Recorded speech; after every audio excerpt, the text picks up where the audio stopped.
여러분, 한 주간 평안하셨나요? 코로나19가 우리 주변에 도사리고 있습니다. 마스크, 손 씻기 등 방역수칙 철저히 잘 지키시고, 사람이 없을 때 돌아다니려는 그런 생각은 빨리 접으시고, 잠시 주춤할 때까지 이동을 멈추시면 우리가 하루빨리 볼 수 있지 않을까 생각됩니다. 우리가 지난주부터 유튜브를 활용해서 소유리 문답 리뷰를 진행하고 있습니다. 잘 시청하셨나요? 제가 여러분이 얼마나 보고 있는지 모니터링 하고 있습니다. 마음에 찔리시는 분이 없기를 바랍니다. 우리가 지난주는 1번부터 3번까지의 질문을 진행했습니다. 그럼 복습의 복습을 거듭해 보도록 하죠. 첫 번째 질문 무엇이었나요? 사람의 주된 목적은 무엇인가? 라는 질문이었습니다. 그 질문에 대한 답은 하나님을 영화롭게 하고 그분을 영원토록 즐거워하는 것이다. 그럼 사람이 하나님을 영화롭게 하는 대표적인 4가지가 무엇이라고 했죠? 그것은 감사, 예배, 사랑, 순종 이었습니다. 두 번째 질문은 무엇인가요? 하나님을 영화롭게 하고 그분을 영원토록 즐거워하기 위해서 그 교본, 길라잡이를 우리에게 주셨는데 그것이 무엇이라고 했죠? 그것은 하나님의 말씀이라고 했습니다. 성경이죠. 그래서 성경은 우리에게 예수 그리스도를 분명히 보여주고 있다라고 말했습니다. 그럼 세 번째 질문은 무엇이었습니까? 성경에서 하나님의 존재를 어떻게 말씀하고 있나? 라는 질문이었죠. 성경에서 하나님의 존재를 영이시다 말씀하고 있습니다. 그래서 요한복음 4장 24절 말씀에는 하나님은 영이시다 라고 말씀하고 있습니다. 우리가 지난주에 이 부분, 이 3가지 질문을 함께 복습했습니다. 오늘 우리가 함께 복습할 부분은 조금 어렵습니다. 삼일체 부분에 대해서 좀 자세히 복습해 보려고 합니다. 그럼 시작해 보도록 할게요. 오늘 소유리 문답 질문은 2가지입니다. 네 번째 질문 무엇인가요? 하나님 한 분 외에 또 다른 하나님이 있습니까? 라는 질문입니다. 그에 대한 답이 여러분 무엇인가요? 한 분 하나님 뿐이시니 참되시고 살아계신 하나님이십니다. 라는 답입니다. 그럼 5번째 질문은 무엇인가요? 하나님의 신격에 몇 위가 계십니까? 라는 질문입니다. 답은 무엇인가요? 하나님의 신격에 3위가 계시는데 성부, 성자, 성령이십니다. 이 3위는 한 하나님이시며 본체는 하나이시며 권능과 영광은 동등이십니다. 라는 답입니다. 그래서 고린도전서 8장 4절 말씀에는 하나님은 한 분밖에 없는 줄 아노라. 마태복음 28장 19절 말씀에는 그러므로 너희는 가서 모든 민족을 제자로 삼아 아버지와 아들과 성령의 이름으로 세례를 베풀고, 고린도후서 13장 13절 말씀 주 예수 그리스도의 은혜와 하나님의 사랑과 성령의 교통하심이 너희 무리와 함께 있을지어다 라고 말씀하고 있습니다. 앞에 제시된 이 2가지 질문은 기독교 신앙의 가장 중요한 교리인 삼위일체 교리입니다. 어떤 사람이 말했듯이 모든 실수는 불완전한 신관에서 시작됩니다. 어쨌든 가장 중요한 이 진리는 결코 쉽게 이해할 수 있는 부분이 아닙니다.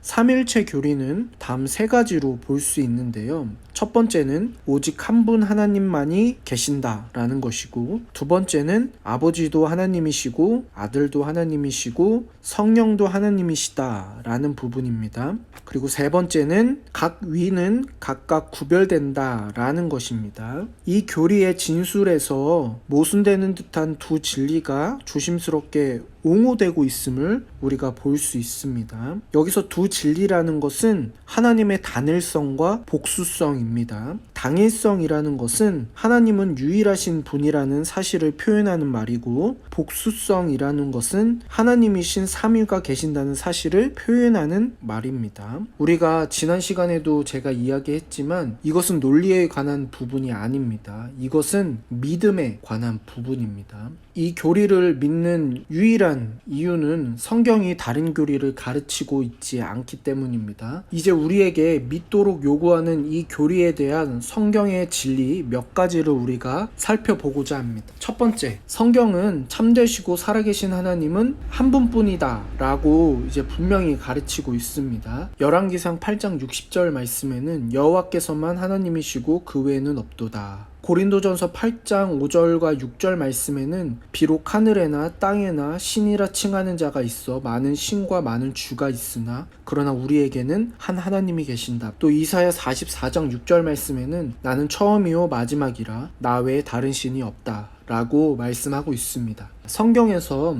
이 삼위일체 진리만큼 끈질기고 강하게 가르쳐진 진리도 없습니다. 자, 두 번째는 성경은 아버지뿐 아니라 아들과 성령도 하나님이심을 분명히 가르치고 있습니다. 요한복음 1장 18절 말씀에는 본래 하나님을 본 사람이 없으되 아버지 품속에 있는 독생하신 하나님이 나타나셨느니라 말씀합니다. 성경은 아들 또한 하나님이심을 분명히 선포하고 있습니다. 또 이사야 9장 6절 말씀에는 한 아이가 우리에게 낳고 그의 이름은 기묘자라 모사라 전능하신 하나님이다 라고 말씀하고 있습니다. 또 요한복음 1장 1절 말씀에는 이 말씀은 곧 하나님이시다 라고 말하면서 예수 그리스도가 하나님이심을 보여주고 있습니다. 의심하던 도마가 진리를 깨닫게 되었을 때 그는 예수님께 와서 엎드려 이렇게 말씀했습니다. 나의 주시며 나의 하나님이시니이다 라고 요한복음 20장 28절에서 보여주고 있습니다. 그러므로 아들이신 예수 그리스도는 어떠한 문제와도 상관없이 하나님이십니다. 신약의 기록에서 예수가 하나님의 사역을 수행했음을 또한 알 수 있습니다. 요한복음 1장 3절 말씀에는 만물이 그로 말미암아 지은 바 되었다. 요한복음 5장 19절 말씀에는 아버지께서 행하시는 그것을 아들도 그와 같이 행하느니라 말씀합니다. 우리가 요한복음 20장 28절에서 보는 대로 그는 하나님으로서의 경배도 받으십니다. 아들이 하나님이라 불려졌고 하나님의 속성을 가지시고 하나님의 일을 하시고 더욱이 하나님께만 해당되는 경배를 받으셨습니다. 그렇기 때문에 그 누가 예수님이 하나님이 아니라고 결론을 내릴 수 있을까요? 성령님에 대해서 이야기하고 싶은데 성령님도 마찬가지였습니다. 성령님에 대해서도 동일하게 말할 수 있습니다. 그 증거는 동일하고 같은 방법을 따릅니다. 그래서 우리가 또 성경을 예를 들어 계속해서 이야기해 보려고 합니다. 사도행전 5장 3절과 4절 말씀에서 성령님은 하나님이라고 불려지고 있습니다. 베드로가 이르되 아나니아야 어찌하여 사탄이 내 마음에 가득하여 내가 성령을 속이고 땅값 얼마를 감추었느냐. 땅이 그대로 있을 때에는 내 땅이 아니며 판후에도 내 마음대로 할 수가 없더냐. 어찌하여 이 일을 내 마음에 두었느냐. 사람에게 거짓말한 것이 아니요 하나님께로다 라고 말씀하고 있습니다. 여기서 우리는 성령님이 하나님의 속성을 가졌음을 알 수 있습니다. 또 고린도전서 2장 10절 말씀에는 오직 하나님이 성령으로 이것을 우리에게 보이셨으니 성령은 모든 것 곧 하나님의 깊은 것까지도 통달하시느니라 말씀하고 있습니다. 성령은 또한 하나님만이 하실 수 있는 일을 행하십니다.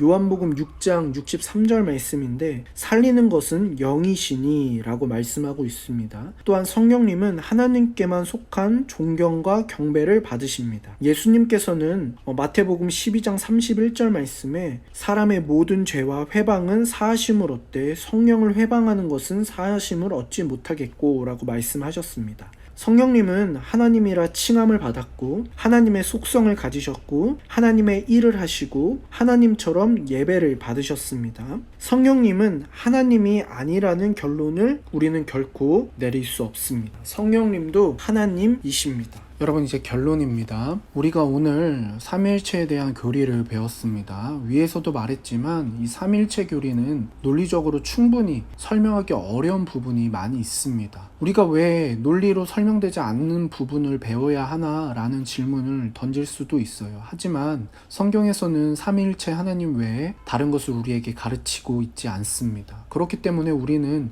이 삼위일체 교리를 믿음으로 받아들이는 것입니다. 이 삼위일체 교리는 믿음의 영역이고 신비의 영역입니다. 사람의 논리로는 충분히 설명할 수 없는 영역인 것입니다. 그렇기 때문에 이 삼위일체의 교리를 두고 아직도 많은 이야기가 진행되어지고 있는 것입니다. 그럼에도 불구하고 우리는 삼위일체 교리를 따릅니다. 성부 하나님은 우리의 아버지가 되시고 성자 하나님은 우리의 죄를 대신해 십자가에 못 박히셨으며 성령은 우리와 늘 함께 하셔서 우리의 삶을 인도하십니다. 이 부분을 우리가 부인할 수는 없습니다. 우리가 이 한 분이시지만 삼위의 하나님을 온전히 믿고 우리의 삶이 온전히 하나님의 가치를 따라가는 저와 여러분이 되기를 바랍니다. 기도하겠습니다. 하나님 감사합니다. 오늘 우리가 조금 어려운 부분인 삼위일체에 대한 부분을 배웠습니다. 이 교리는 사람의 논리로는 모두 다 설명할 수 없지만 우리가 성부와 성자와 성령 하나님을 믿음으로 믿고 주님을 따라갑니다. 우리의 삶 속에서 삼위의 하나님 역사하여 주시고 우리의 삶을 인도하여 주옵소서.